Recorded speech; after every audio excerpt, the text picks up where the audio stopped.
que no están definidos, con los que incluso los cristianos consagrados no concuerdan.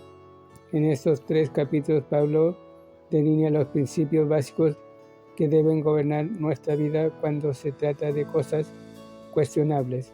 Aquí en el capítulo 8 usa el ejemplo de Cristo e indica que el amor nos debe controlar de modo que no hagamos tropezar a otros.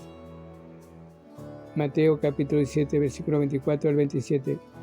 En el capítulo 9 Pablo se pone como ejemplo, destacando que no es necesario que los cristianos usen sus derechos para ser felices, porque Pablo para servir a Cristo puso a un lado incluso sus derechos legítimos.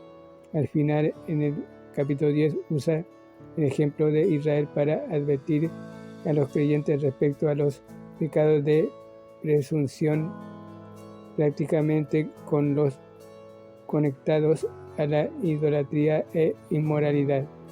Aquí en el capítulo 8, Pablo nos da 4 admoniciones a seguir al discernir lo bueno y lo malo en el área de cosas cuestionables. Considere su actitud.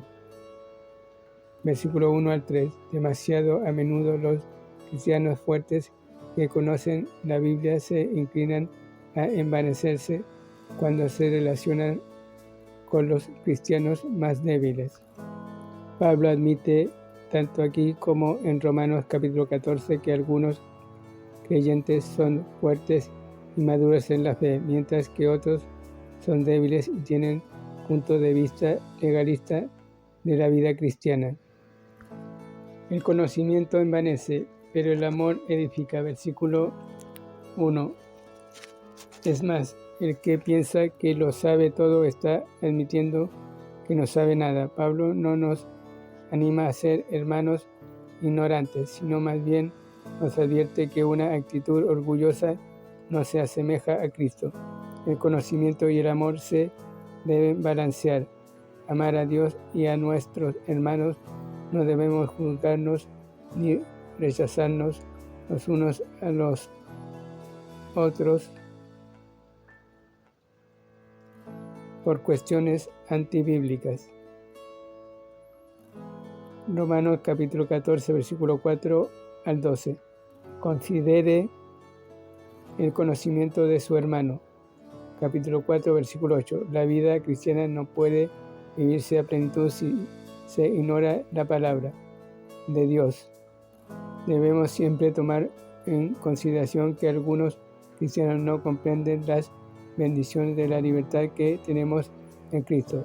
Viven en esclavitud religiosa y tratan de regular sus vidas con reglas y rituales. Véase Colosenses capítulo 2, versículos 16 al 23. Pablo afirma claramente que los ídolos no son reales y que la carne que se les ofrece nunca pueden lastimar a nadie, ni al cuerpo ni al espíritu. Versículo 8. Hay un solo Dios y Salvador, y adoramos y obedecemos solo a Él. Pero algunos cristianos no saben esto, no se dan cuenta de que ningún alimento es pecaminoso en sí mismo. Nótese Romanos capítulo 14, versículo 14, y que la carne o la bebida nunca puede hacer de alguien un mejor o peor cristiano. Que paciente fue Cristo con sus discípulos ignorantes, y que paciente debemos ser los unos con los otros. A medida que un cristiano crece en la gracia y el conocimiento mediante la lectura y obediencia a la palabra, comprende la verdad y ésta le hace libre. Juan capítulo 8, versículo 32.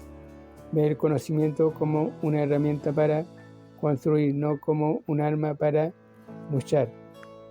Este es el mismo caso para los símbolos religiosos o las festividades de carácter religioso o cristiano.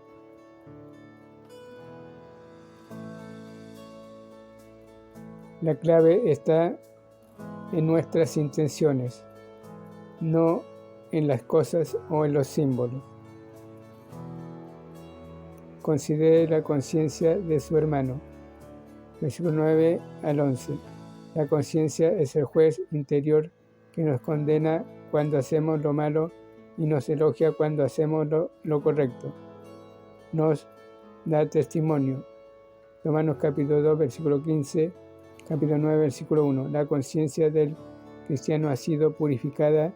Hebreos capítulo 9, versículo 14, capítulo 10, versículo 22. Y se le llama buena conciencia. El pecado continuo, no juzgado ni confesado, hará una conciencia corrompida y a la larga se convertirá en una conciencia cauterizada que no se condena. Debemos esforzarnos por tener una conciencia sin ofensa. Hechos capítulo 24, versículo 16. El cristiano nuevo o que no ha sido enseñado tendrá una conciencia débil. Si ve a otro cristiano comer carne que dedicada a un dios pagano, tal vez se ofenda por tal experiencia y tal vez eso le lleve a pecar, debido a que sus sentidos espirituales no están plenamente desarrollados. Irá al otro extremo y quizás deshonre en nombre de Cristo. Hebreos capítulo 5, versículo 11 al 14. Un cristiano maduro con conciencia fuerte no se afectará con los paganos que lo rodean, pero el creyente con conciencia débil se confundirá y si sigue el ejemplo de su hermano puede meterse en problemas. Pablo usa este mismo ejemplo en capítulo 10, versículo 25 al 33, de modo que bien podemos mirar estos versículos de antemano. No andes por todas partes siendo un detective espiritual. Afirma: si te invitan a una fiesta y quieres ir, asiste, pero no hagas un sinnúmero de preguntas. Sin embargo, si el anfitrión te dice que la carne fue sacrificada a un ídolo, no la comas, porque para que puedas ser testimonio al cristiano más débil que tal vez se ofenda y lleves a pecar. Pablo entonces se anticipa a expresar el posible argumento, pero preguntas por qué debe la inmadurez de algún otro limitar nuestra libertad si bendecimos los alimentos y comemos para la gloria de Dios. ¿No es eso suficiente? No, los creyentes deben seguir una regla diferente.